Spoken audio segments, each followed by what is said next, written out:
Part of my startup procedure is to turn the DJI Go app on first, the controller, and then the drone. Now we're ready for flight. Know you've already got your battery charged, but make sure you remove your lens cover and your gimbal clamp.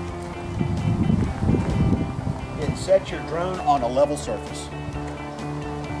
It's very important that you turn your drone on from a level surface so that your sensors will get accurate readings.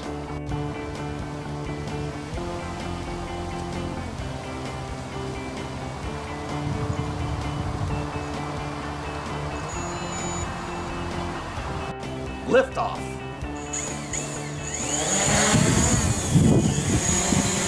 I always like to check it out a little bit just to make sure that things are working properly before I actually take it up for the inspection.